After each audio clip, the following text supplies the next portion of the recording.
बच्चों के लिए कुंभक जो है ना, उनकी ग्रोथ के लिए बहुत इंपॉर्टेंट है। अगर आपको बच्चों को रियल में ग्रोथ देना है, एम्पावरमेंट देना है, तो उनके पूरे लर्निंग सिस्टम में कुंभक को एम्बेड करना पड़ेगा। और ये केवल और केवल आम जनता इस बात के लिए अवेयर ना हो, बल्कि जो अथॉरिटीज हैं, एजुकेशनल अथॉरिटीज हैं, जो गवर्नमेंट हैं, जो कि दुनिया में कहीं ना कहीं एजुकेशनल इन्फ्लुएंसर्स हैं, उन लोगों को पहले बुद्धिमान होना पड़ेगा। क्यों?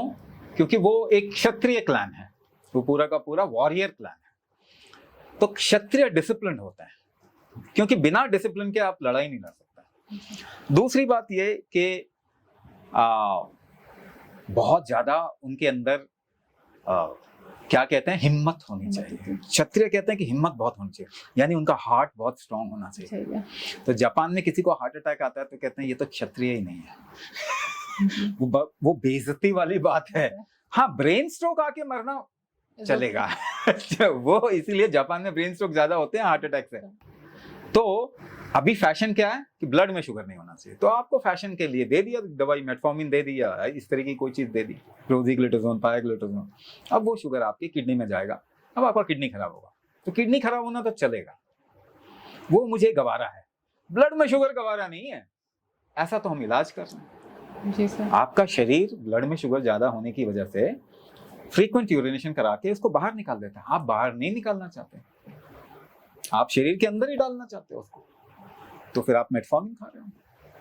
पहली बात तो सोच ही ऐसी बिगड़ चुकी है। आप अपनी उंगलियों को इस तरीके से क्लास्प करेंगे और इसको ना नीचे की तरफ में पुश करना है, ऐसे, ठीक है ना। अभी मैं बता रहा हूं कैसे करना है। तो आपने क्या करना है कि मुंह से हवा भरना है, ऐसे करके मुंह से हवा भरा, मुंह से हवा भर के यहाँ पे ऐसे करके रखें अपने क्लास्प फिंगर्स को, फिस्ट को। और उसके बाद में पूरे शरीर को टाइट करना, पूरे शरीर को टाइट करना। पूरे शरीर को टाइट करते करते जब टाइट कर लिया पूरे शरीर को, उसके बाद में आप इसे पुश करें नीचे की तरफ में, सांस रोके हुए, सांस रोक के रखना और उसको पूरे पुश करना। पुश करने के बाद में आप 3 बारी सांस छोड़ेंगे और फिर रोक लेंगे। रोकने के बाद में पूरे शरीर को टाइट करके अब आपको वापस खींचना।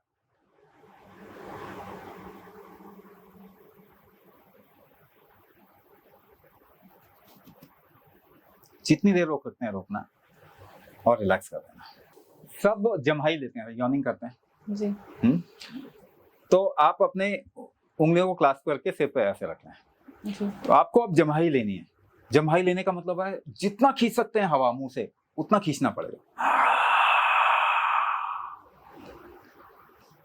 जम्हाई ले लिया आपने। जम्हाई लेने के बाद में दोबारा से अपने सिर को ऐसे पुश करेंगे, पूरा पुश करेंगे जितना कर सकते हैं, हाथ से आगे की ओर, सिर से पीछे की ओर पुश करेंगे और रोक के रखेंगे सांस को जितना रोक सकते हैं। उसके बाद में आपको जितना रोक सकते हैं, रोकने के बाद में जब छोड़ना है तो आपने क्या करना है, ये हाथ को फंसा के ऊपर की ओर सांस को छोड़ते छोड़ते अपने शरीर को तानना है। नाक से छोड़ना है, नाक से छोड़ते छोड़ते ऊपर की ओर तानेंगे, पूरा छोड़ते छोड़ते जितना लंबा हो सके उतने लंबे में छोड़ना, पूरे शरीर को ऐसे ऊपर की ओर तानना है और फिर रिलैक्स कर लेना।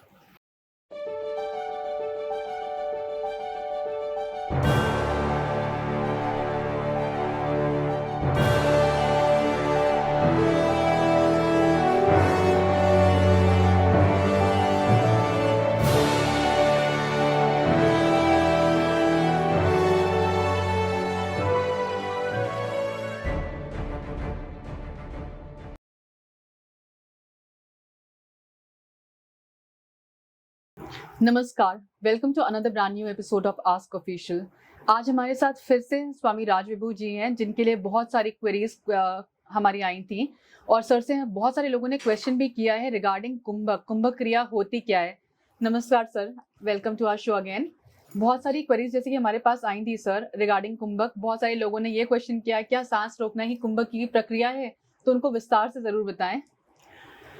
तो सबसे पहले हम ये देखते हैं कि जीवन का मतलब क्या होता है। जीवन का मतलब एक्शन होता है, मूवमेंट होता है, कोई चीज मूव कर रही है। एक्शन के पीछे का मैकेनिक्स कुंभक होता है। अब जैसे कोई भी जोर लगाते हैं जब, तो पीछे क्या चल रहा है, किस तरीके से चीजें इकट्ठी हो रही हैं उस मूवमेंट को करने के लिए, वो कुंभक है। उसमें एक पार्ट सांस रोकने का भी है।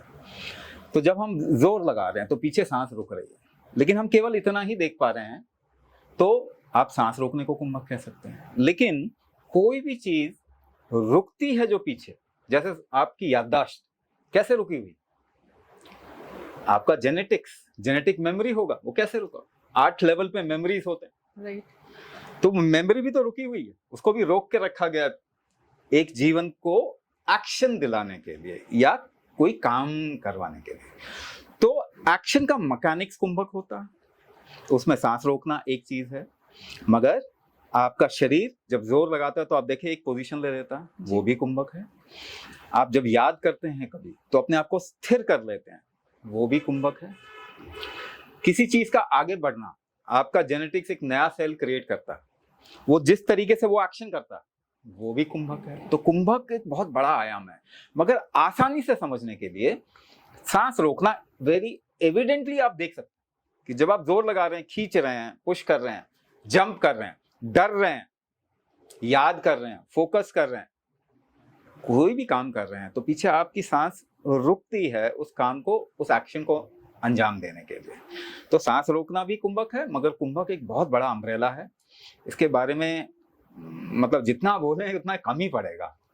सर, जैसे और सारी प्रक्रियाएं हुई योग की और इन सब की, अगर हम बात करते हैं कुंभक, तो क्या कुंभक की एज ओल्ड ट्रेडिशन से चला आ रहा है या अभी it is a new introduced stream all together?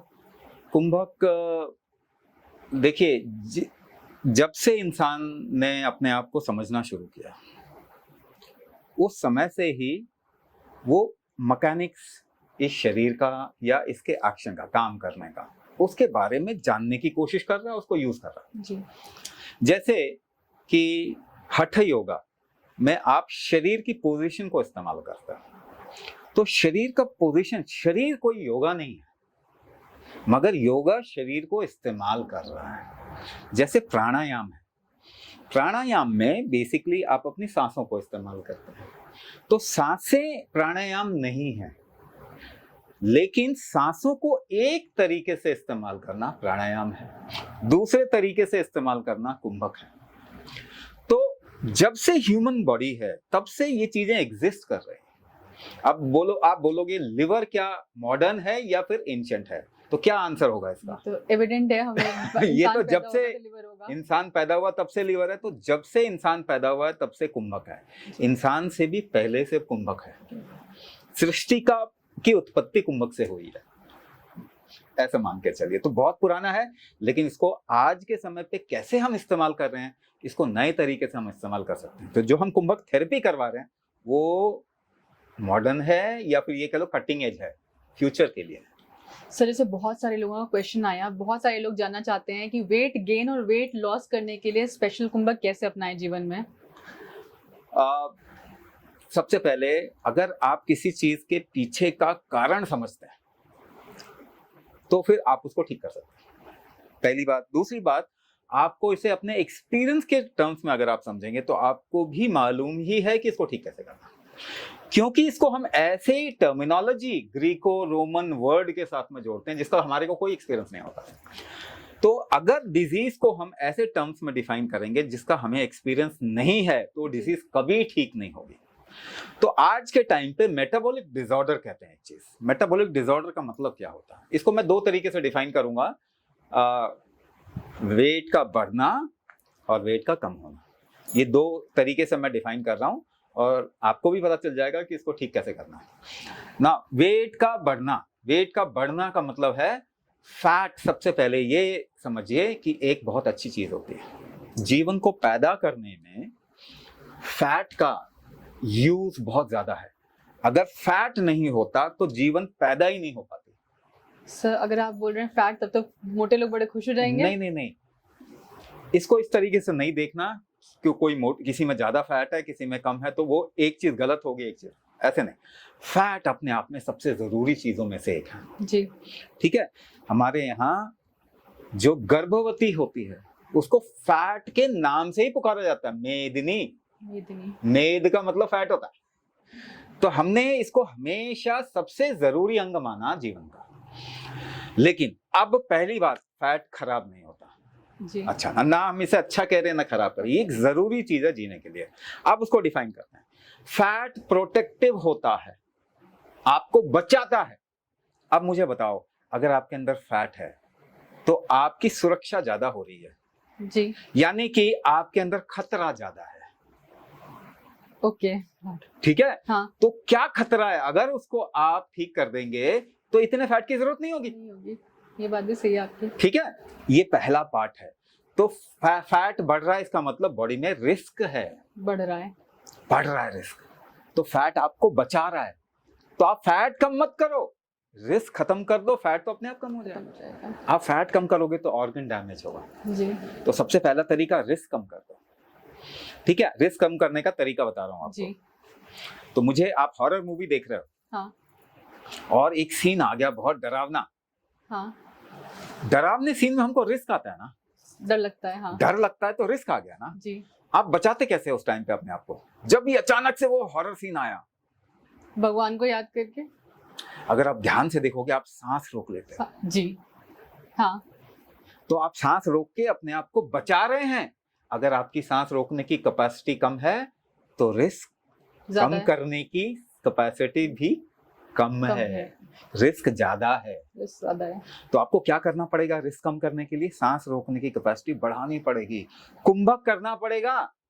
पहला पार्ट, ठीक है, आसान है समझने में जी। अब दूसरा पार्ट, शरीर में भोजन अगर ठीक से इस्तेमाल नहीं होगा, इंटीग्रिटी नहीं है, तो डिसइंटीग्रेट होगा बॉडी।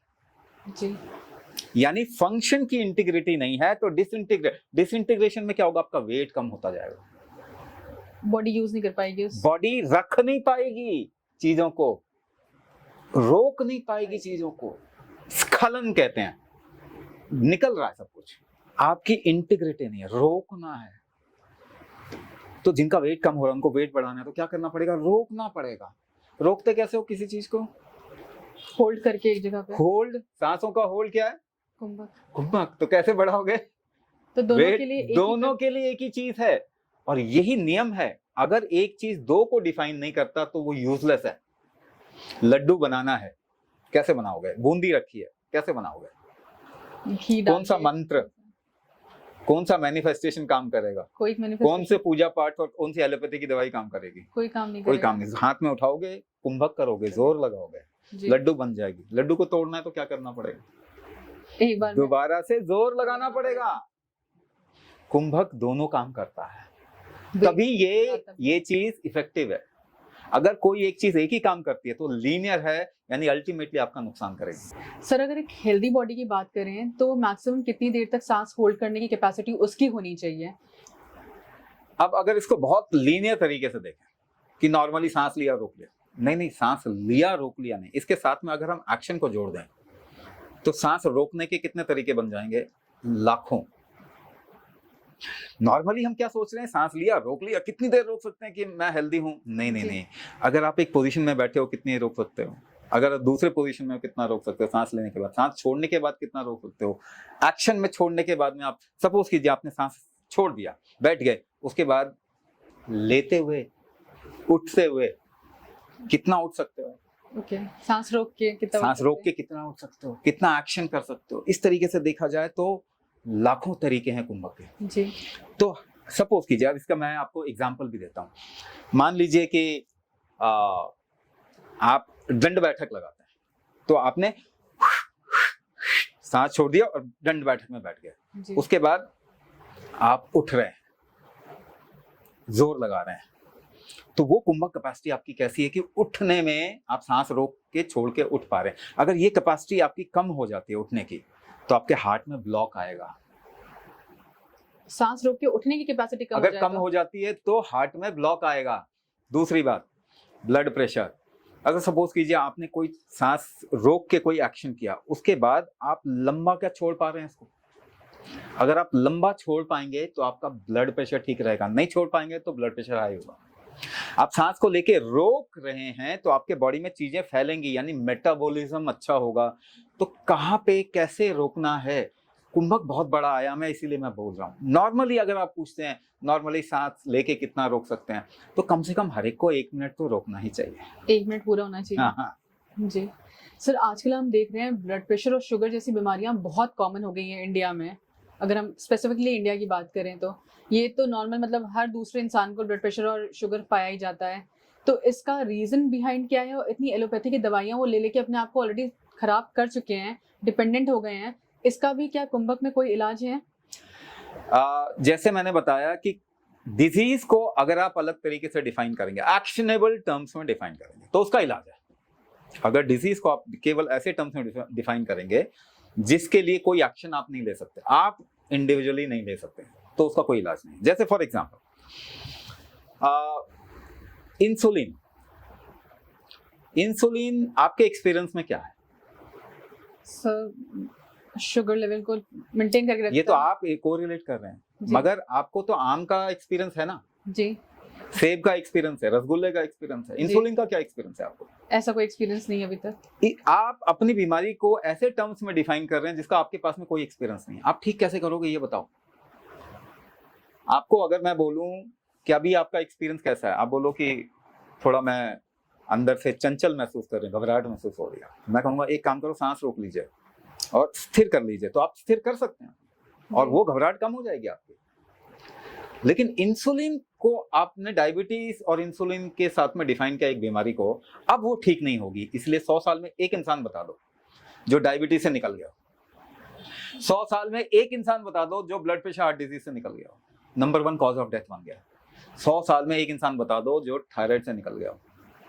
तो पहली बात, आपको एक्शन के टर्म्स में बीमारी को डिफाइन करना पड़ेगा। अब फॉर एग्जांपल मैं आपको एक बात बताता हूँ, जैसे कि ब्लड प्रेशर मैं आपको डिफाइन कर रहा हूँ एक्शन के टर्म्स में।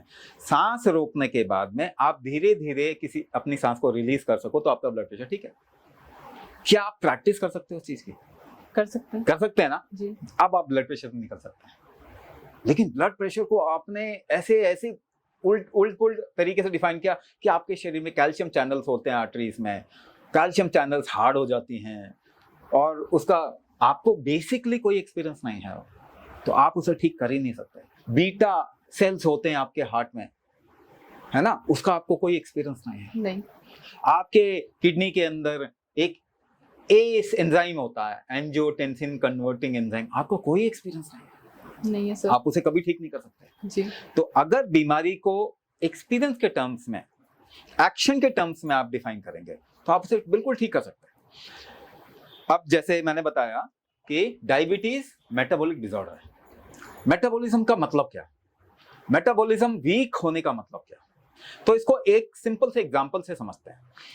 आपका शरीर भोजन को कितना इस्तेमाल कर सकता है? ज्यादा इस्तेमाल करेगा तो आपका मेटाबॉलिज्म अच्छा है, कम इस्तेमाल करेगा तो कम है।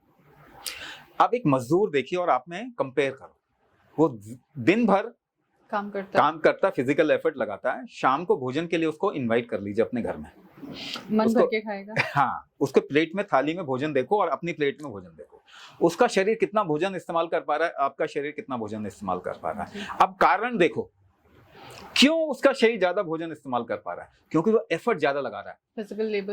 फिजिकल लेबर बोलते हैं, लेकिन नहीं, फिजिकल लेबर की बजाय आप ये बोलिए एफर्ट जोर ज्यादा लगा रहा है। अब जोर कैसे लगा रहा है इस पे आ जाइए। सांस रोक के जोर लगाएगा कोई भी इंसान? हाँ। बिना सांस रोके कोई इंसान जोर लगा सकता है? बताइए। तो कुंभक की वजह से उसका फिजिकल एफर्ट लगा पा रहा है, उसकी वजह से मेटाबॉलिज्म उसका हाई है। तो मेटाबॉलिज्म हाई करना है, डायबिटीज से निकलना है किसी को, पहली बात तो कंफर्म करो निकलना है कि नहीं निकलना जी। अगर निकलना है तो कुंभक करना पड़ेगा ना, यही सॉल्यूशन है जी। ये तो हम भी समझ सकते हैं, सभी समझदार लोग हैं, लेकिन आप ऐसे वर्ड्स में फंस जाते हैं, ग्रीको रोमन शब्द आपको बता दिए, अब कभी ठीक नहीं होगी वो बीमारी। मगर कुंभक के टर्म्स में डिफाइन करो, एक्शन के टर्म्स में डिफाइन करो, वो ठीक हो जाएगा। क्या कोई आदमी जो ऑलरेडी शुगर और बीपी का पेशेंट है, जो दवाइयाँ ले रहा है, कंटिन्यू है उसकी दवाइयाँ, वो कुंभक करे और दवाइयाँ धीरे धीरे करके छोड़ दे, तो पॉसिबिलिटी है उसका पूर्ण रूप से ठीक होने की? बिल्कुल 100% पॉसिबिलिटी यार, यही टारगेट हम अपने जितने लोग हमारे प्रोग्राम को ज्वाइन करते हैं उनको देते हैं। हमको एक्चुअली लंबा टारगेट देते हैं, 1 साल का टारगेट देते हैं, जिसमें हम कहते हैं 3 से 6 महीने के अंदर अपनी बीमारी से निकल जाएं, अपने जो दवाई खा रहे हैं उससे निकल जाएं, केमिकल दवाई से, और 1 साल के अंदर किसी भी सपोर्टिव चीज से वो निकल सकते हैं। वो कुंभक करें तो उनकी डायबिटीज, जिसे हम क्रॉनिक डिजीज कहते हैं, लाइफस्टाइल डिजीज कहते हैं, इसका एक इलाज जो है वो कुंभक ही है। और आज के टाइम पे मैं कोई दूसरा इतना पावरफुल इलाज देख भी नहीं रहा। सर जैसे कि हम बात करते हैं एलोपैथी दवाइयों की, ऑलरेडी हम सब ने रेगुलर यूज में फीवर हो या कोई भी प्रॉब्लम आ जाए, हम डिपेंडेंट हो गए हैं एलोपैथी पे ही। अब नया जैसे योग लोगों ने योग को भी अपनाना शुरू किया है, बहुत लेट स्टेज हो गया है लेकिन अपनाना शुरू कर दिया है अब। देखिए बेसिकली आप जब कह रहे हैं योगा को इस्तेमाल करना शुरू किया, तब भी आप योगा से भी जो फायदा हो रहा है वो किस वजह से हो रहा है? क्योंकि योगा में आप एफर्ट लगा रहे हैं तो बेसिकली कुंभक कर रहे हैं। तो योगा में भी फायदा कुंभक से ही हो रहा है। आप एक्सरसाइज करते हैं, स्विमिंग करते हैं, जॉगिंग करते हैं या फिर कोई वॉकिंग करते हैं, उसमें भी आप कुंभक को इस्तेमाल कर रहे हैं, तो अल्टीमेटली फायदा तो आपको कुंभक से ही होगा। हाँ, जब योगा को इस्तेमाल करेंगे तो एक बात समझिए, योगा हेल्थ के लिए डिजाइन नहीं हुआ, मुक्ति के लिए डिजाइन हुआ, मोक्ष के लिए, समाधि के लिए। तो आप गलत चीज इस्तेमाल करें अपने आप को हेल्दी बनाने के लिए, कुछ लोगों को फायदा होगा, कुछ लोगों को नहीं होगा। आप बहुत स्पेसिफिक इस्तेमाल करेंगे चीज, जैसे कुंभक, पर्टिकुलरली कुंभक थेरेपी या कुंभक चिकित्सा इस्तेमाल करेंगे तो ये बहुत स्पेसिफिकली काम करेगा। हाँ, एक बात है कि आज के टाइम पे लोग ढूंढ रहे हैं ऑल्टरनेटिव, क्योंकि आपकी बीमारियां जो है, आप दवाई खा के जी रहे हो ऐसा आप सोच रहे हैं। आप दवाई खा के नहीं जी रहे, आप बीमार ही इसलिए पड़े क्योंकि आपने केमिकल मेडिसिन खाया। आपका शरीर केमिकल इंटेक के लिए डिजाइन नहीं हुआ था। सर अगर पर्टिकुलरली बात करें हमारी जनरेशन की, हमसे पहले की जनरेशन की, दवाइयाँ खाने का किसी को शौक नहीं है, हम सब निकलना चाहते हैं इस चीज़ से, इसीलिए शायद ऑल्टरनेटिव थेरेपीज हम ढूंढते रहते हैं कि कहाँ से मिल जाए और हम अपने जीवन को और बेटर बना पाए, इन सब पर डिपेंडेंट ना रहें। तो पहली बात, आप एक गांठ बांध लीजिए, आपको ठीक आपका शरीर करता है, कोई और ठीक नहीं करता। ये बात आप एक सूत्र की तरह से, गुरु मंत्र की तरफ से तरीके से अपने लाइफ में गांठ बांध लो। आपका शरीर ही आपको ठीक करेगा, आपका शरीर ही आपके लिए रिस्पॉन्सिबल है, जिम्मेदार है, कोई और जिम्मेदारी नहीं लेगा। तो पहली बात, जिस तरीके का शरीर डिजाइन हुआ है उसके विपरीत में नहीं जाना, विरुद्ध नहीं जाना। प्रज्ञा अपराध कहते हैं इसको। सारी बीमारी की एक ही जड़ है, प्रज्ञा अपराध। आप अपने शरीर को, उसका जो नियम है उसके विरुद्ध मत लो। तो ये शरीर केमिकल इंटेक के लिए नहीं डिजाइन हुआ। जैसे कि आपकी पेट्रोल की गाड़ी डीजल पेट्रोल डालने के लिए डिजाइन नहीं हुई, वैसे ही शरीर में केमिकल डालना अपराध है, प्रज्ञा अपराध है। तो आज के टाइम पे बीमारी क्यों हो रही है, उसका एक रीजन है, आप बचपन से दवाई खा रहे हैं और ऊपर से आप शरीर को टॉर्चर। जैसे सबको सर्दी जुकाम तो हुआ होगा जी, सबको होता है सर्दी जुकाम। सर्दी जुकाम में सबसे पहली चीज क्या होती है? शरीर में सबसे पहली चीज क्या होती है? बुखार आता है। सबको मालूम है इस बात का। बुखार क्यों आता है? क्योंकि गर्मी अगर शरीर की बढ़ेगी तो आपका वायरस, बैक्टीरिया मर जाएगा। और आप क्या करते हैं? पैरासिटामोल खा के बुखार को कम करते हैं। तो आपने प्रज्ञा अपराध किया। ठीक है, उल्टी होती है, उल्टी बंद कर देते हैं। दस्त होती है, दस्त बंद कर देते हैं। पेन होता है, पेन काट देते हैं। यही काम कर रहे हैं ना। तो आप टॉर्चर कर रहे हैं ना अपने शरीर को। पैरासिटामोल जो खा रहे हैं उससे तो इनफर्टिलिटी बढ़ रही है दुनिया में, उससे तो ये क्रॉनिक डिजीज बढ़ रहे हैं। तो पहली बात ये कि एक गांठ बांधने के लिए मैंने कहा, आपका शरीर आपको ठीक करना है, तो इसको ठीक करने की जरूरत है। इसकी रिकवरी स्ट्रेंथ बढ़ाने की जरूरत है, इसकी इम्यून स्ट्रेंथ बढ़ाने की जरूरत है, इसका मेटाबॉलिक स्ट्रेंथ बढ़ाने की जरूरत है, इसके अंदर फ्लो ठीक से हो, इसकी जरूरत है जी। ये कैसे आप करें? कुंभक इकलौता तरीका है जो ये सारी चीजें करता है। तो इस वक्त में कुंभक की इतनी जरूरत है पूरी दुनिया को, जितनी शायद कभी भी नहीं हुई। कोई भी बीमारी से अगर आपको निकलना है, या सीधी भाषा में बोलूं तो आपके शरीर को अगर एम्पावर करना है, आपको माइंड को एम्पावर करना है, तो कुंभक आपको अपने जीवन में लाना पड़ेगा। अगर हम बात करते हैं स्वामी जी कुंभक से रिलेटेड, तो क्या ये पॉसिबल है, जैसे हमने बात करी इनफर्टिलिटी के बारे में, आज के टाइम में इनफर्टिलिटी इतनी बढ़ गई है, चाहे वो स्ट्रेस के कारण हो या लड़कियां आजकल स्मोक भी करती हैं, ये रीजन हो, बहुत सारे रीजन हो सकते हैं। क्या इससे भी कुंभक हमको हेल्प करता है फर्टिलिटी इंक्रीज करने में? देखिए, हम ना किसी भी चीज पे दोषारोपण करने में बहुत माहिर हो गए जी। मुझे बताइए कि क्या पुराने टाइम पे लेडी स्मोक नहीं करती थी? करती थी। मेरी दादी तो करती थी, उनकी भी माँ करती थी। उनको कितने बच्चे थे? 7 बच्चे थे, 5 बच्चे थे जी। ठीक है ना, उनकी फर्टिलिटी तो कहीं कम नहीं हुई। आज स्मोक कर लिया तो आपकी फर्टिलिटी कम हो जाती है, क्योंकि मालूम ही नहीं कि फर्टिलिटी कम क्यों हो रही है। मैं आपको एक रीजन बता देता हूँ। आपके शरीर में किसी भी टिश्यू को बनने के लिए एक कॉम्प्लेक्स केमिकल बायोकेमिकल कॉम्प्लेक्स की जरूरत होती है, उसे कहते हैं प्रोस्टाग्लैंडिन। आप सबके घर में बुखार की दवाई होगी जी, दर्द की दवाई होगी जी, चाहे पैरासिटामोल हो, डोलो हो, क्रोसिन हो, या फिर आइबुप्रोफेन हो, निमुसोलाइड हो, सबके डाइक्लोफेनेक हो, एसिक्लोफेनेक हो, या इस तरीके की कोई दवाई, या स्टेरॉइड। दो तरीके की चीजें हैं, ठीक है। नॉन स्टेरॉइडल और स्टेरॉइडल पेन किलर एंटीपायरेटिक हर घर में है। हर घर में है सर। ये सब काम कैसे करती हैं? वो प्रोस्टाग्लैंडिन को रोक के आपके शरीर में।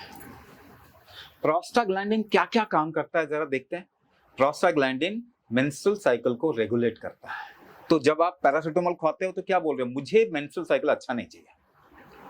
प्रोस्टाग्लैंडिन कंसेप्शन में मदद करता है, एएमएच काउंट को भी रेगुलेट करता है कहीं ना कहीं। तो आप पैरासिटामोल खा रहे हो तो क्या बोल रहे हो? दर्द की दवाई खा रहे हो तो क्या बोल रहे हो? मुझे नहीं चाहिए कंसेप्शन, मुझे नहीं करना कंसेप्शन। प्रोस्टाग्लैंडिन डिलीवरी में हेल्प करता है। तो आप वो खा रहे हो पैरासिटामोल तो क्या बोल रहे हो कि मुझे नेचुरल डिलीवरी नहीं चाहिए। अब ये सब बातें आप बोलोगे और वो जब हो जाएगा तो बोलोगे पता नहीं क्यों हो रहा है, स्मोकिंग के कारण हो रहा होगा शायद जी। लोग तो 90-100 साल तक स्मोकिंग किया उन्होंने। तो आखिरकार घूम फिर के बात कहां पे आती है?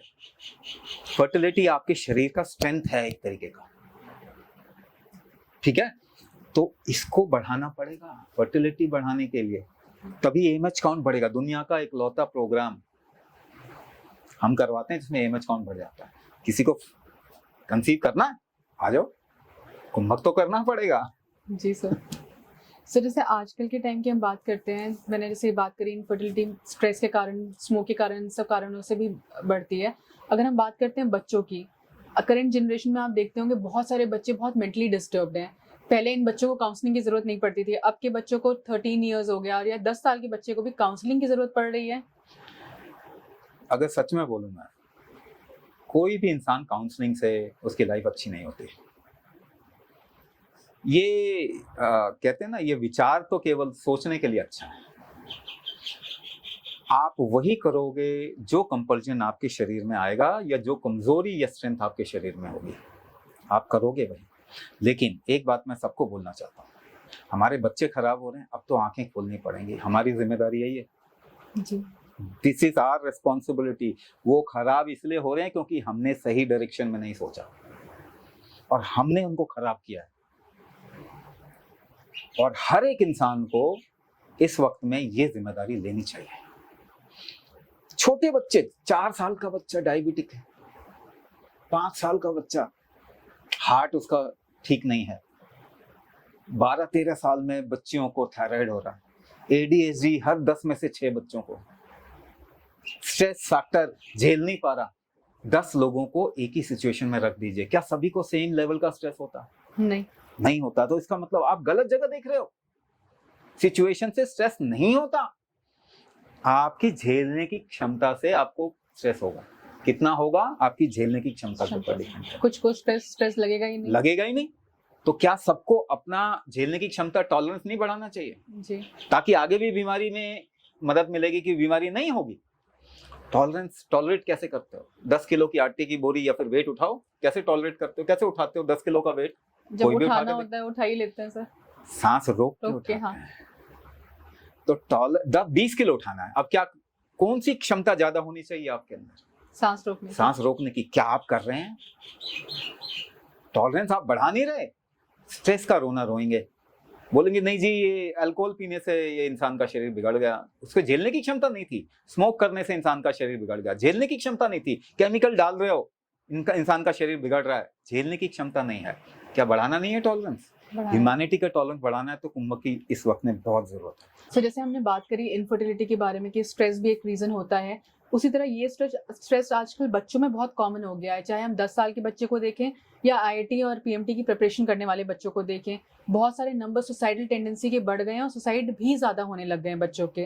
तो क्या ये कैपेसिटी झेलने की बच्चों की कम हो गई है? ये कैपेसिटी झेलने की कम हो गई। पहली बात तो टॉलरेंस जो कैपेसिटी है वो बच्चों की बहुत कम हो गई। टॉलरेंस अगर हम बच्चों में नहीं बढ़ाएंगे, इसका कोई सोल्यूशन नहीं है। ये बात क्लियर करनी पड़ेगी। जैसे मैंने शुरुआत में बोला, गुरु मंत्र क्या है? आपका शरीर ही आपको ठीक करता है, या आपके शरीर की कैपेसिटी ही आपको झेलने की क्षमता देती है। तो क्या बच्चे पहले नहीं होते थे? 2 जनरेशन पहले भी तो बच्चे होते थे, घर से बाहर निकल के पढ़ते थे, सिचुएशन और खराब थी आज से। आज के बच्चों को तो बहुत अच्छी कंडीशन मिल रही है, उससे पहले के बच्चों को तो ऐसी कंडीशन नहीं मिल रही थी, मगर उनका टॉलरेंस अच्छा था। तो बच्चों में आज के टाइम पे उनके एजुकेशन जो है वो बेसिकली अगर देखें तो उसको बदलने की बहुत जरूरत है। पहली बात, जिसे आप कहते हैं कैपेसिटी बिल्डिंग, कैपेबिलिटी एनहांसमेंट, जिसे हम कहते हैं टैलेंट एनहांसमेंट, इस तरीके का कुछ भी नहीं हो रहा। नाम के लिए वो कहते हैं कि हम बच्चों को का टैलेंट बढ़ा रहे हैं, मगर टैलेंट कम होता जा रहा है। टैलेंट सिचुएशन को झेलने की क्षमता को टैलेंट कहते हैं, या सिचुएशन को सॉल्व करने की क्षमता को टैलेंट करते हैं। वो हमेशा टॉलरेंस से ही आता है, और उस तरीके का कुछ भी नहीं सिखा रहे। तो एजुकेशन सिस्टम के साथ में अलग अलग कैपेसिटी बिल्डिंग मेथडोलॉजीज जो है वो एम्बेड होनी चाहिए। हम प्रोग्राम करते हैं, विस्तार गुरुकुल के नाम से बच्चों के लिए प्रोग्राम करते हैं, जिसमें 8 से 12 साल एक बैच बनाते हैं और 12 साल से ऊपर के बच्चों का अलग बैच बनाते हैं। तो उसमें हम कुंभक का एक पर्टिकुलर फॉर्मूला सिखाते हैं, जिसको कि हम यंत्र भी कहते हैं जी। एक तरीके का वो यंत्र है, ब्रेथ का एक यंत्र है, वो सिखाया जाता है। उससे उनकी बॉडी की कैपेसिटी एनहांसमेंट होता है। अगर आपके बच्चों को रियल में आईक्यू बढ़ाना है, तो बाकी जितने भी तरीके दुनिया में हो रहे हैं आईक्यू बढ़ाने के, वो सब एक तरीके का धोखा है। आईक्यू आपके शरीर की कैपेसिटी है, आपकी माइंड। पहली बात तो एक बात बताइए, माइंड का तो डेफिनेशन है ही नहीं सर, है ही नहीं। मैं आपको माइंड का डेफिनेशन बताता हूँ। आपके शरीर का प्रेशर इकोसिस्टम माइंड है।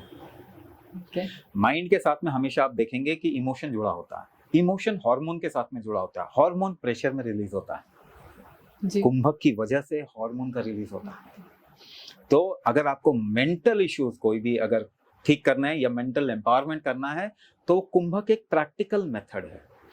बाकी जितने भी मेथड हैं वो प्रैक्टिकल नहीं है, वो इनडायरेक्ट हो सकते हैं, डायरेक्ट नहीं है। तो इनडायरेक्टली कर भी पाएंगे तो उसको इतना हम सीधा प्रैक्टिकल नहीं बोल सकते। तो कुंभक अगर आपको मेंटली एम्पावर करना है बच्चों को, कुंभक उनकी लाइफ में अलग तरीके से लाना पड़ेगा। वो बैठ के कुंभक करना बच्चों को हम नहीं सिखाते, एक्टिविटी के थ्रू सिखाते हैं जी। एक एक्शन के थ्रू सिखाते हैं, इसीलिए मैं इसे यंत्र बोलता हूँ, एक कुंभक का यंत्र। जैसे कि जो बेसिक लेवल पे हम सिखाते हैं उसे कहते हैं सर्व सिद्ध कुंभक, ऑल एम्पावरिंग कुंभक। इस तरह के जो बच्चे होंगे जो सर कुंभक करते हैं, जैसे कि हमने पुराने टाइम में आपने बात करी, लोग 3-3 4-4 अटेम्प्ट करने के बाद भी प्रैक्टिस में बिलीव रखते थे। तो इस तरह के बच्चे शायद ज्यादा प्रैक्टिस में बिलीव रखेंगे, इंस्टेड ऑफ एक अटेम्प्ट फेल हो गया तो दुखी होकर सुसाइड कर लेना, ये कोई सोल्यूशन नहीं हुआ। जब बच्चों का टॉलरेंस बढ़ेगा तो उनको उनका टोटल थॉट प्रोसेस भी उसी हिसाब से जाएगा। मैं झेल पा रहा हूँ एक सिचुएशन को तो मैं आगे निकल पाऊंगा उस सिचुएशन से, मैं नहीं झेल पाऊंगा तो मैं क्रैश हो जाऊंगा। ट्रू सर, ये हमारी जनरेशन को समझना और सोचना बहुत ज़रूरी है। In fact I pledge to all parents also कि वो ज़रूर कुंभक क्रिया कराएं बच्चों को, बिकॉज करंट जनरेशन, आने वाली जनरेशन हमारी ऐसी है कि जो हमारा भविष्य उन पर ही निर्भर हो रहा है सर। हमें तो जिम्मेदारी लेनी पड़ेगी इस बात की, और जिम्मेदारी लेनी भी कैसे पड़ेगी, ऐसा नहीं है कि कुछ भी बोल रहे हैं, है ना। तो हमें जिम्मेदारी लेनी पड़ेगी, कोई ऐसी चीज लाइफ में लेके आने के, बच्चों के उनके एजुकेशन सिस्टम में एम्बेड करने का जो उनको रियल में एम्पावरमेंट है। तो जैसे कि मैंने आपसे बताया था कि हमारे पास बहुत सारी क्वेरीज आई थी वेट लॉस को लेकर, कोई ऐसी क्रिया कुंभक की जिससे वेट लॉस हम दर्शकों को थोड़ा सा दिखा सकें कि इस कुंभक क्रिया से वेट लॉस हो सकता है। एक मैं आपको बताता हूँ, हालांकि एक और चीज मैं बताना चाहूंगा कि हमेशा हम डायग्नोसिस करते हैं किसी भी इंसान का, किसी भी ह्यूमन का, किसी भी पर्सन का, कि उसके अंदर कौन से फैक्टर्स वीक हैं, उसके हिसाब से हम कुंभक डिजाइन करके देते हैं। मगर एक सिंपल सा कुंभक मैं आपको वैसे भी बताता हूँ कि आप अपनी उंगलियों को इस तरीके से क्लास्प करेंगे और इसको ना नीचे की तरफ में पुश करना है, ऐसे, ठीक है ना। अभी मैं बता रहा हूँ कैसे करना है। तो आपने क्या करना है कि मुंह से हवा भरना है, ऐसे करके मुंह से हवा भरा, मुंह से हवा भर के यहाँ पे ऐसे करके रखें अपने क्लास्प फिंगर्स को, फिस्ट को, और उसके बाद में पूरे शरीर को टाइट करना, पूरे शरीर को टाइट करना। पूरे शरीर को टाइट करते करते जब टाइट कर लिया पूरे शरीर को, उसके बाद में आप इसे पुश करें नीचे की तरफ में, सांस रोके हुए, सांस रोक के रखना और उसको पूरे पुश करना। पुश करने के बाद में आप 3 बारी सांस छोड़ेंगे और फिर रोक लेंगे। रोकने के बाद में पूरे शरीर को टाइट करके अब आपको वापस खींचना है।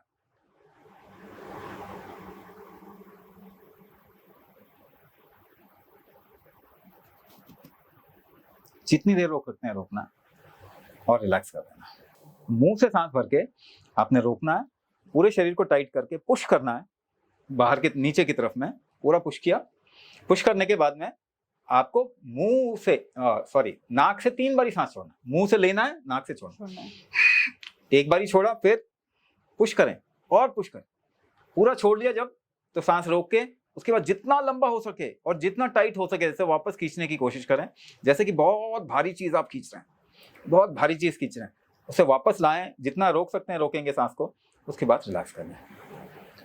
तो एक पूरा प्रोसेस हो गया। इसमें क्या होगा मैं आपको बता देता हूँ। आपका मेटाबॉलिज्म इंप्रूव होगा, पहला फैक्टर। यानी कि आप भोजन करेंगे तो वो एसिमिलेट यानी वो ब्रेक डाउन जल्दी होगा। इसको करने के बाद में आपको पता चलेगा कि आप भूख ज्यादा लगती है, तो वो ब्रेक डाउन ज्यादा होगा। उसके बाद वो शरीर में फैलेगा ज्यादा, है ना। तो पूरा अगर फैलेगा, द लास्ट पार्ट जो हमने इसमें किया है ना, तो जो भी चीज कहीं पर भी कोई चीज अटकी हुई है वो शरीर से बाहर निकलना चालू हो जाएगा। तो आपका डिटॉक्स भी वो इम्प्रूव हो जाएगा। तो ये सारी ही चीजें आपके बॉडी में जिससे कि वेट लॉस आपका हो सकता है वो इम्प्रूव करने जी का फॉर्मूला हो जाएगा। सर आजकल जैसे हमने बच्चों के बारे में बात करी, स्ट्रेस के बारे में, अब बहुत छोटे छोटे बच्चों को जैसे हम ऑब्जर्व करते हैं, कुछ केसेस मेरे खुद के घर के भी हैं कि छोटे बच्चे हैं, उनको डायबिटीज हो गया, जुवेनाइल डायबिटीज। इस सिचुएशन में बच्चे आए क्यों, लैंड क्यों किए, और इसका सोल्यूशन क्या है उन पेरेंट्स के लिए जिनके बच्चे इस चीज से लड़ रहे हैं? मुझे एक बात बताइए, बच्चे ग्रोथ की स्टेज में होते हैं जी, वो बढ़ रहे होते हैं, उनके ऑर्गन भी बढ़ रहे होंगे, उनके फंक्शन में भी चेंजेस आ रहे हैं। बच्चों में तो चेंज एक आम बात है ना जी। आप बच्चों को डॉक्टर के पास ले जाओ, उसके पास एक ही टूल है किसी चीज को समझने का, दवाई। वो तो खैर एक अलग चीज है, मगर उसके पास में वो ब्लड का शुगर चेक करवा लेगा जी, ब्लड प्रेशर चेक करवा लेगा। बच्चों के लिए भी वही टूल इस्तेमाल किया जा रहा है जो ग्रोन अप्स के लिए इस्तेमाल किया जा रहा है। अब बच्चों के अंदर बहुत तेजी से बदलाव होता है। आज उसका शुगर लेवल बहुत अच्छा है, कल को वो कम हो जाएगा, क्योंकि हो सकता है उसके शरीर में कुछ बदलाव आ रहे हैं, उसकी वजह से शुगर बढ़ा हुआ है। मगर आप उसे टैग कर देते हो जुवेनाइल डायबिटीज व्हाटएवर। सबसे पहला गलत काम ये करते हैं कि बच्चों को कोई भी बीमारी का टैग लगाएं। बच्चों को कोई बीमारी का टैग नहीं लगाना चाहिए। दूसरी बात, अगर आपने कोई वेरिएशन देखा हुआ है, शरीर के अंदर कोई वेरिएशन हो रहा है, तो उस वेरिएशन को ठीक करने के लिए एक्शन करवाना एक सॉल्यूशन है बच्चों के लिए जी। वो एक्शन का मतलब क्या, वो एक्शन होगा कैसे, अल्टीमेटली कुंभक से होगा। तो कोई ना कोई कुंभक का फॉर्मूला उनको सिखाना चाहिए।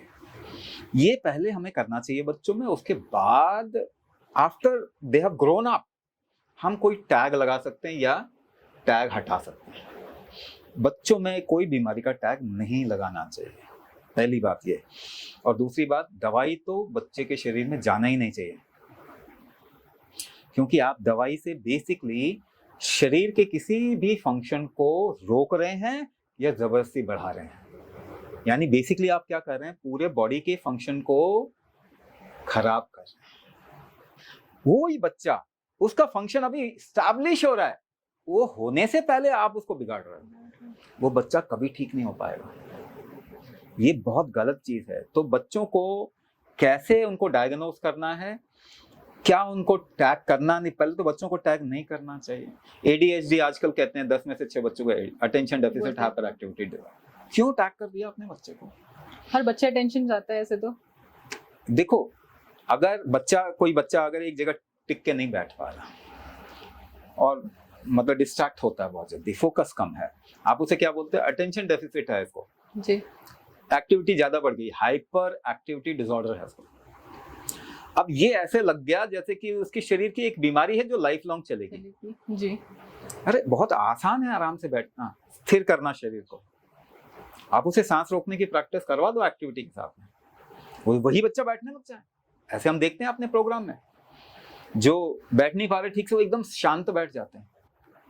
तो बच्चों के लिए कुंभक जो है ना, उनकी ग्रोथ के लिए बहुत इंपॉर्टेंट है। अगर आपको बच्चों को रियल में ग्रोथ देना है, एम्पावरमेंट देना है, तो उनके पूरे लर्निंग सिस्टम में कुंभक को एम्बेड करना पड़ेगा। और ये केवल और केवल आम जनता इस बात के लिए अवेयर ना हो, बल्कि जो अथॉरिटीज हैं, एजुकेशनल अथॉरिटीज हैं, जो गवर्नमेंट हैं, जो कि दुनिया में कहीं ना कहीं एजुकेशनल इन्फ्लुएंसर्स हैं, उन लोगों को पहले बुद्धिमान होना पड़ेगा। पहले तो सर हमें ये समझना पड़ेगा एलोपैथी के अलावा भी ऑल्टरनेटिव मेडिसिन हैं हमारे पास जिनको हम अडाप्ट कर सकते हैं। और भी रिसर्च की जरूरत है। सबसे पहली बात तो एलोपैथी एक क्रिमिनल सिस्टम है, ये हमको पहले समझना होगा। इसको अभी हम कहाँ इस्तेमाल कर सकते हैं? क्रिटिकल केयर में केवल अभी फॉर द टाइम बिंग हम इस्तेमाल कर सकते हैं, उसमें भी हमको नए रिसर्च करने पड़ेंगे, नहीं तो पूरी ह्यूमैनिटी का शरीर खराब होने वाला है। Because you are bombing the body with chemicals. ये कोई ट्रीटमेंट है ही नहीं। दूसरा, ऑल्टरनेट में हम कोई पैसा ही नहीं डाल रहे। सारे रिसर्च फार्मा कंपनीज करवा रही हैं, केमिकल बेचने के लिए करवा रही हैं। जी सर। तो हमें तो रिसर्च में फंड करना पड़ेगा ना। गवर्नमेंट को अवेयर होना चाहिए कि ऑल्टरनेट में वो ज्यादा फंडिंग डालें, लोगों को सपोर्ट करें जो इस तरीके की चीजें कर रहे हैं। अब हम लोग कुंभक चिकित्सा कर रहे हैं, ये ऑल्टरनेट है, इसमें हमको रिजल्ट मिलता है, मगर हमको कौन फंड कर रहा है? कोई भी नहीं। हमको कौन सपोर्ट कर रहा है? कोई भी नहीं। बल्कि लोगों को हम जब बताते हैं कहते हैं हमें तो समझ में ही नहीं आएगी। अरे इतनी आसान भाषा में भी अगर आपको समझ में नहीं आया तो आपका दिमाग कहाँ किस लेवल तक खत्म हो चुका है? सर दवाई की दुकान नहीं चलेगी ना फिर। तो ये माफिया है। तो माफिया को अगर आप बढ़ाना चाहेंगे तो खराब कौन होगा? आप ही खराब होंगे, कोई और तो खराब नहीं होगा।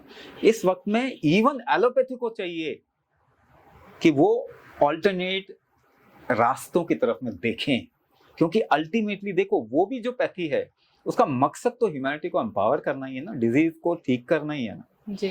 तो उनको भी आगे आके ऑल्टरनेट चीजों को अपनाना भी चाहिए और उस तरफ में ध्यान भी देना चाहिए। जैसे अभी हमने बात करी सर जुवेनाइल डायबिटीज के बारे में, अगर हम बात करते हैं बड़ों के बारे में तो ये बीपी और शुगर इतना कॉमन है, बहुत ज़्यादा कॉमन हो गया है। और बीपी इतना बेसिकली अगर हम बात करें बीपी को लेकर, तो अगर जैसे आजकल की बात करें प्रेग्नेंट लेडीज़ होती हैं, उनका शुगर लेवल बहुत ज़्यादा स्पाइक कर जाता है, उनको शुगर का प्रॉब्लम हो जाता है during during pregnancy and post that वो कंटिन्यू रहता है। उसका रीज़न क्या है सर? कुछ लाइफ कैसे प्रोग्रेस करती है, काम कैसे करती है, इसका अगर फंडामेंटल हमें मालूम हो तो हम इन चीज़ों को रोक पाएंगे। पहले क्या होता था, अगर किसी को याद है, एक प्रेगनेंसी के बाद में ना कई तरीके के लड्डू बनाए जाते थे, सौंठ के, गुड़ के, इस तरीके के लड्डू बनाए जाते थे और वो एक प्रसूता को खिलाए जाते थे। जी सर। ठीक है ना। तो पोस्टमार्टम खाट पे लेटा के धुआं शरीर पे लगवाना, जी, ऐसा भी किया जाता था। जी। बूढ़ी पुरानी औरतें ये जानती थी कि जैसे ही एक डिलीवरी हुई है, बॉडी की फंक्शनल डिविएशन हो चुकी है, इसे वात विकार कहते हैं, उसको अरेस्ट कैसे करना, उसे रोकना कैसे है, वो प्रक्रिया की जाती थी। मगर अभी क्या हो गया है, हम हर तरीके की बीमारी को एक अलग नजरिए से देख रहे हैं जिसका कि सोल्यूशन हमें नहीं मालूम, मगर इलाज हमें करना है। अब प्रेगनेंसी में अगर किसी का ब्लड प्रेशर या ब्लड शुगर बढ़ता है, that is not a disease, it's a requirement of the body, और आप उसे कम कर रहे हैं। हाँ, उसको ठीक करने के लिए आपको ये कहना चाहिए, बूढ़ी पुरानी औरतें प्रेग्नेंट लेडी को बैठने नहीं दे देती, चलो काम करो, चलो काम करो। आपने सुना होगा कई लेडीज का तो डिलीवरी खेतों में हो जाता था। जी, सुन रखी है ऐसी स्टोरी, है ना। हाँ। तो आराम से नॉर्मल डिलीवरी हो जाती थी, मगर वो बैठने नहीं देती थी। एक्शन करना है, आपको एक्शन लेना, वो चीज लेके आना, that is called a science. आपने ब्लड प्रेशर स्टेथोस्कोप से मेजर किया, ठीक है ना, वो ब्लड प्रेशर इक्विपमेंट लगा के और उसके बाद में एक ब्लड प्रेशर कम करने की दवाई दी, ये इलाज नहीं है, ये साइंस नहीं है, ये मैनेजमेंट है। क्या ये दवाइयां होने वाले बच्चे को भी इफेक्ट करेंगी? बिल्कुल 100%, तभी तो बच्चों में बीमारी आ रही है। तो पहली बात तो प्रेगनेंसी में केमिकल दवाई नहीं देना चाहिए। दूसरी बात, केमिकल प्रेगनेंसी से पहले एम्पावरमेंट करना, शरीर को तैयार करना जरूरी है। कुंभक करना, रिकवरी स्ट्रेंथ बढ़ाना, इम्यूनिटी को स्ट्रांग करना, मेटाबॉलिज्म को स्ट्रांग करना, ये जरूरी है। कहते हैं खेत जब आप बीज डालने वाले हैं तो उसके पहले तैयार करते हैं मिट्टी को, तो उसके लिए कुंभक से आप अपने शरीर को तैयार करो। हम गर्भाधान प्रोग्राम करवाते हैं, उसमें यही काम करते हैं। कंसेप्शन से लेके जो प्रेगनेंसी से पहले की तैयारी है वो करवाते हैं। तो उसके बाद आप देखेंगे कि जो छोटे बच्चे, हमारे गर्भाधान और गर्भ संस्कार, अष्टांग गर्भ संस्कार हम करवाते हैं, उसके बाद जो पैदा होते हैं वो पेरेंट्स उनके पहले बच्चे के मुकाबले में बहुत ह्यूज डिफरेंस देख रहे हैं। वो कह रहे हैं पहले हम कर लेते तो हमारा पहला बच्चा भी इतना एम्पावर्ड होता। ठीक है ना। तो हमारे पास में तो अभी वो फौज इकट्ठी हो रही है ऐसे बच्चों की जो बहुत एम्पावर्ड है, जो बिल्कुल इन्फेंट स्टेज में, ऐसे भी बच्चे जो रो नहीं रहे, उनको कोई प्रॉब्लम नहीं आ रही, कोई दवाई देने की जरूरत नहीं पड़ रही। तो ये कैसे होगा जब हमारी प्रेग्नेंट लेडीज एम्पावर्ड होंगी। वो कैसे एम्पावर होंगी? पहले वो तैयार कर अपने शरीर को, उसके बाद दवाई इलाज नहीं है, वापस से बोल रहा हूँ, मैनेजमेंट डर की वजह से किया जाता है। डर क्यों होता है? क्योंकि शरीर एम्पावर्ड नहीं है। तो शरीर को एम्पावर कीजिए, डर खत्म कीजिए, मैनेजमेंट करने की जरूरत नहीं होगी, दवाई कम इस्तेमाल होगा, दवाई बिल्कुल निकल सकते हैं दवाइयों से, और आप आगे के बच्चे जो हमारे होंगे वो एम्पावर्ड होंगे। सर जैसे आजकल हम देखते हैं पोस्ट प्रेगनेंसी बहुत सारे प्रोग्राम्स बन गए हैं कि जल्दी से वेट लॉस करना, मतलब अगर हम करंट जनरेशन की बात करें, कोई भी वेट गेन के साथ नहीं रहना चाहता है। पोस्ट प्रेगनेंसी लोग वेट लूज करना चाहते हैं, बट इसको लूज करने के चक्कर में बैक एक होना, लेग्स में एक होना, ये सारे बहुत कॉमन सिम्टम्स हो गए हैं लोगों के लिए पोस्ट प्रेगनेंसी। और हर कोई बोलता है कि प्रेगनेंसी के बाद तो ये होता ही होता है, इस तरह की चीजें, कमर दर्द होना। हाँ, आपको याद अगर हो, आपकी दादी और नानी याद हो, केवल 2 जनरेशन पीछे चल जाओ जी, यहाँ तो एक बच्चों में ही पूरा पोस्टमार्टम डिजीज से भर जाते हैं जी। वहाँ कितने बच्चे होते थे? 5, 7, 8 ऐसे बच्चे होते थे। उनको क्या प्रॉब्लम नहीं होती थी? होती थी उनको प्रॉब्लम कम होती थी, क्योंकि वो अपने आप को हैंडल करना जानते थे जी, क्योंकि उनका शरीर ज्यादा बेटर था, क्योंकि उनका शरीर का टॉलरेंस बहुत अच्छा था। ठीक है। तो अगर आप ये बोलेंगे कि भाई मेरा तो देखो जी प्रेगनेंसी डिलीवरी के बाद में वेट बढ़ गया, या थायराइड हो गया मुझे, या अब मुझे क्या होने लगा, माइग्रेन शुरू हो गया, या फिर मुझे कहते हैं मिर्गी के दौरे आने, फिट्स आने शुरू हो गए, ये बीमारी आपने क्यों पकड़ी? क्योंकि ऑब्वियसली प्रेगनेंसी के टाइम पे आपके शरीर का इस्तेमाल तो होगा, क्योंकि एक बेबी को बनाना है, और उसमें आपके पूरे निचोड़ा जाएगा आपको बॉडी को। ठीक है ना। लेकिन उसके बाद में वो रिकवरी प्रोसेस भी आपके बॉडी का है, जो कि बहुत अच्छा होता है अगर आप ठीक से हैंडल करें। अगर आप ठीक से हैंडल नहीं करेंगे तो सारी बीमारी आएगी। लेकिन आपको वेट बढ़ गया तो आप वेट कम करना चाहते हो, मगर क्यों बढ़ा है उसको आप ठीक नहीं करना चाहते, तो क्या होगा? अल्टीमेटली ऑर्गन डैमेज होगा। जैसे मैंने पहले भी बताया कि फैट गलत नहीं है, फैट तो बचाने के लिए आया आपको, तो वो रिस्क कम करो ना। वो रिस्क कम कैसे होगा? टॉलरेंस जब आपका ज्यादा होगा। टॉलरेंस कैसे बढ़ेंगे? कुंभक करेंगे तो। कुंभक अगर करेंगे तो पोस्टमार्टम डिजीज नहीं होगा। कुंभक अगर करेंगे तो प्रेगनेंसी के दौरान आपको दवाई लेने की जरूरत नहीं होगी, डिफिकल्टी नहीं होगी। कुंभक करेंगे तो आपका बेबी जो है जेनेटिकली बहुत स्ट्रांग होगा। आप अपनी जेनेटिक डिजीज बेबी में ट्रांसफर नहीं करोगे, क्योंकि कुंभक इकलौता तरीका है जो आपको जेनेटिक डिजीज से निकालेगा, क्रोमोसोमल डिफेक्ट से निकालेगा।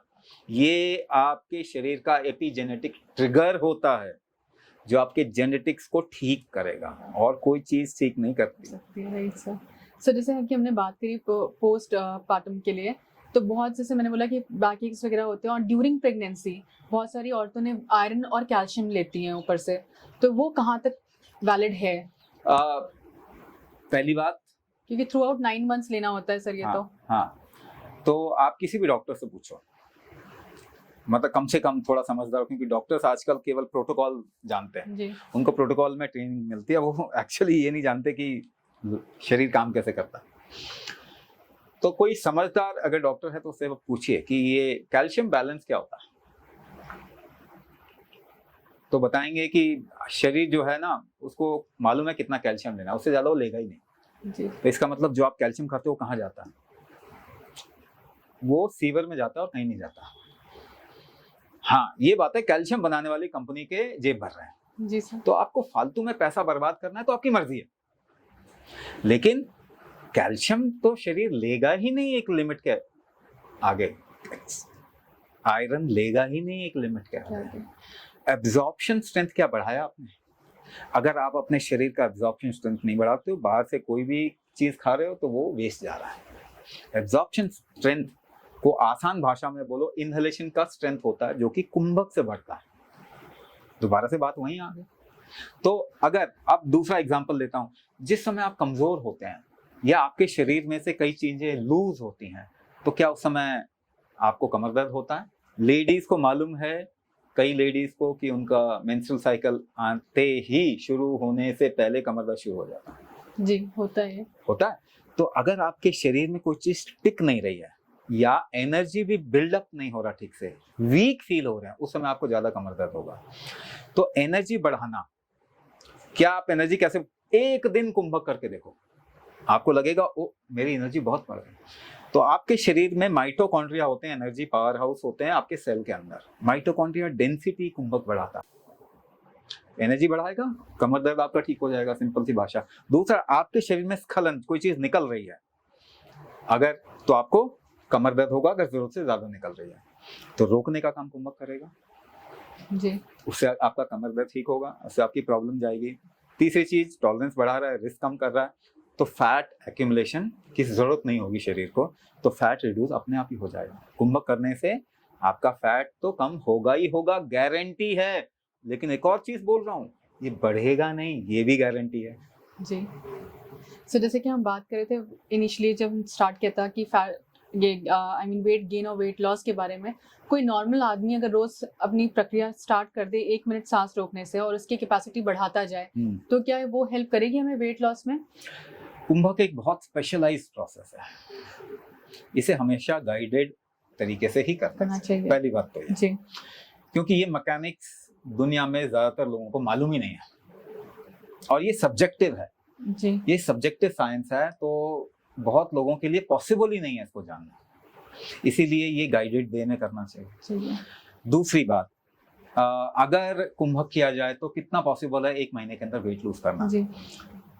अगर हम एक मून साइकिल देखें जो कि 27 दिन का बनता है, 27 दिन का अगर मैं एक मून साइकिल देखें तो 4.5 किलो उस मून साइकिल में आराम से लूज करना पॉसिबल है।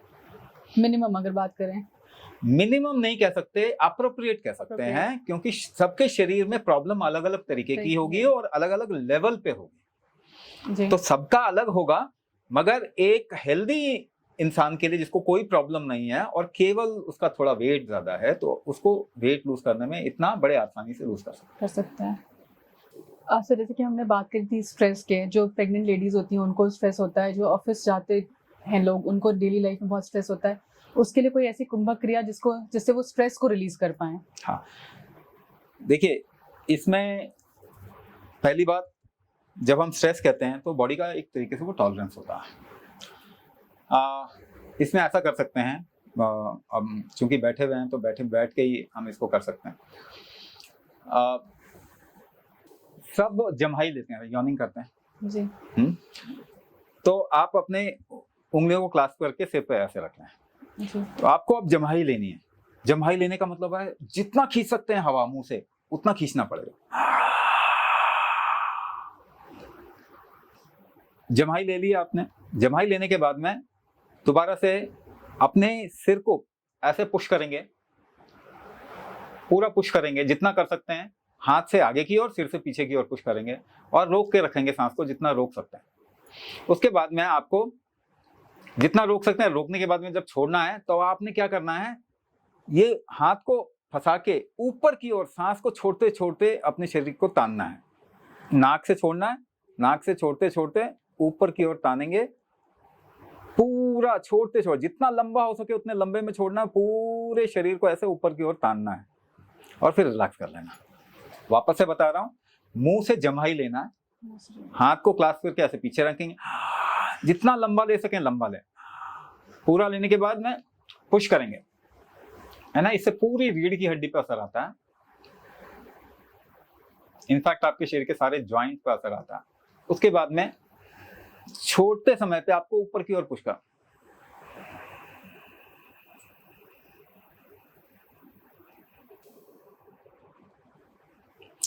ध्यान ये रखना है कि शरीर को टाइट करके जी जो छोड़ना है वो लंबा से लंबा हो, कम से कम 12 सेकंड का तो हो ही। 12 सेकंड से ज्यादा लंबा होगा तो और अच्छा रहेगा। इससे आप देखेंगे एकदम से स्ट्रेस आपके बॉडी का रिलीज हो अगर जाएगा। छोटे मोटे चीजें जैसे ये आपने बताई, अगर रोजमर्रा की लाइफ में हम इसको एसिमुलेट कर लें तो हार्ट अटैक भी कम होना शुरू हो जाएंगे। एक चीज जो मैंने देखा है, छोटी छोटी चीजें लोग बाग अपने लाइफ में लाते ही नहीं। जी सर। हाँ, अगर उनको कमिटेडली कोई चीज डाल दी जाए, प्रैक्टिस करवाया जाए, गाइडेड वे में करवाया जाए, तो वो रख लेते हैं फिर भी। लेकिन बहुत छोटी चीज कोई भी यूजुअली अपने लाइफ नहीं में हो पाता है, नहीं एज अ डेली प्रैक्टिस लाता। नहीं हो पाता। क्योंकि देखिए ये पूरा फॉर्मूला तो है नहीं, मैंने तो केवल एक छोटा सा पार्ट बताया।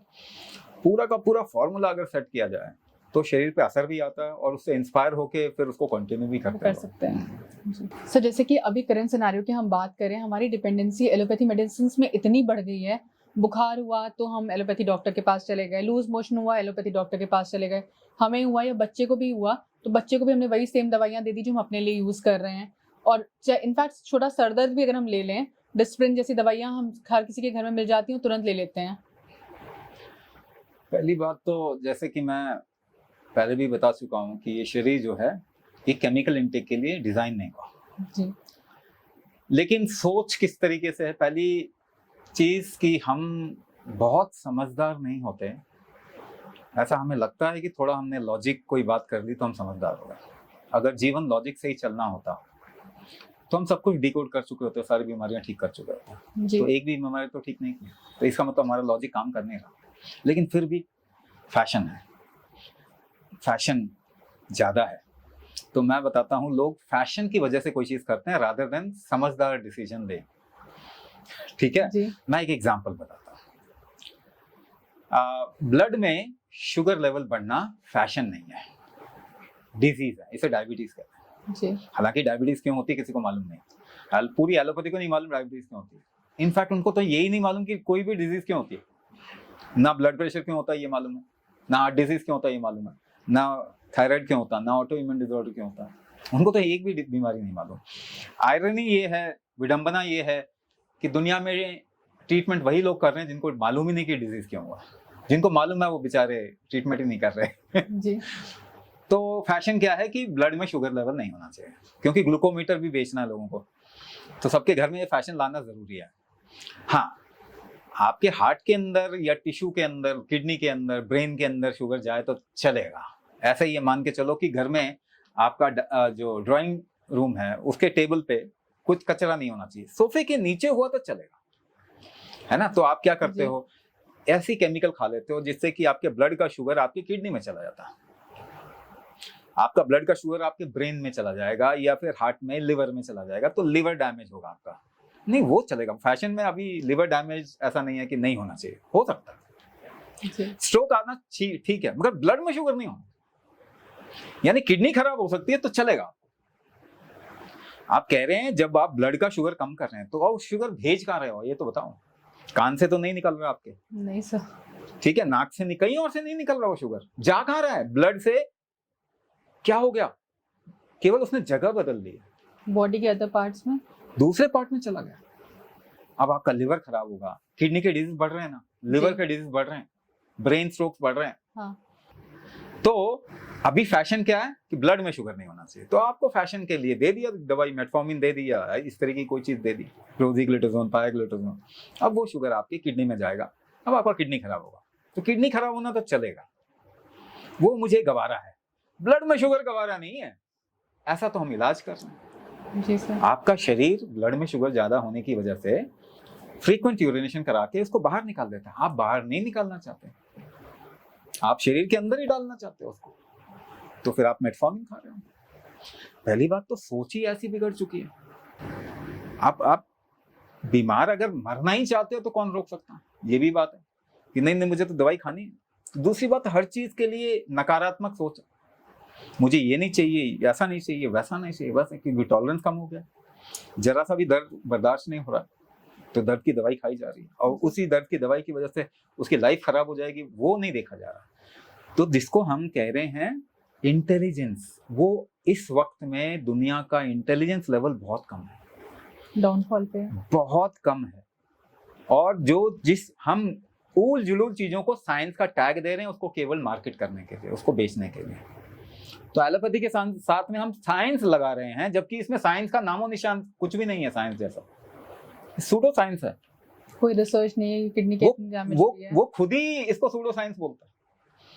रिसर्च जितने भी हो रहे हैं लीनियर मेथड से हो रहे हैं, यूक्लिडियन मैथमेटिक्स पे रिसर्च हो रहे हैं, अप्रोक्सीमेशन हो रहा है, वो कभी भी ठीक नहीं है। क्योंकि दुनिया में कोई भी चीज सीधी लाइन पे नहीं चलती।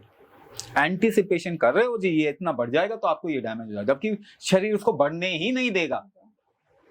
नहीं फीवर इससे ज्यादा बढ़ गया तो आपका नुकसान हो जाएगा, जबकि शरीर उसको उसके बाद में कम कर देगा। मगर दवाई कैसे बिकेगी अगर शरीर काम करने लग जाएगा? तो एंटीसिपेशन पे अगर आप रिसर्च करते हो, कोई भी रिसर्च जो है जिसे हम डबल लाइन स्टडी कहते हैं, रेप्लिकेबल नहीं है।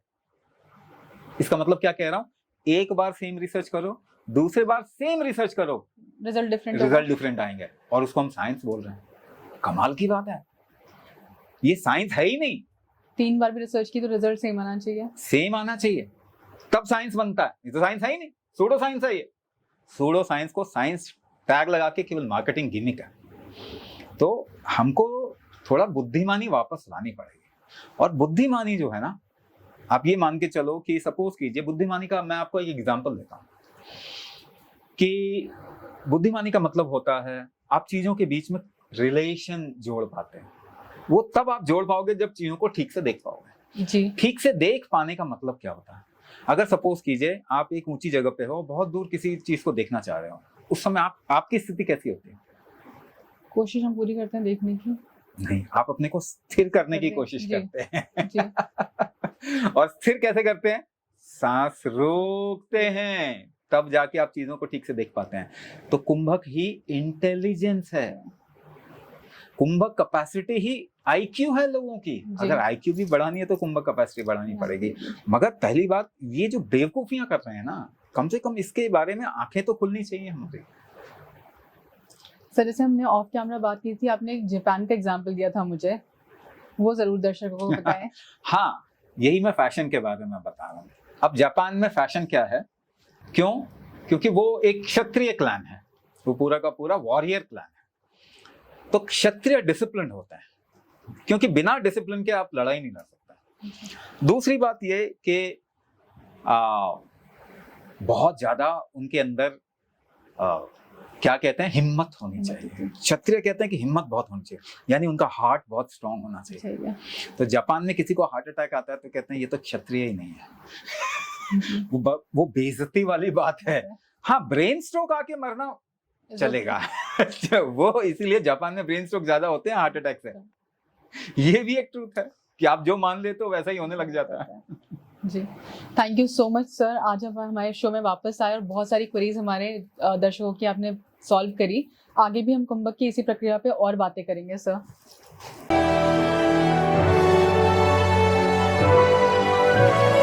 ASKofficials.com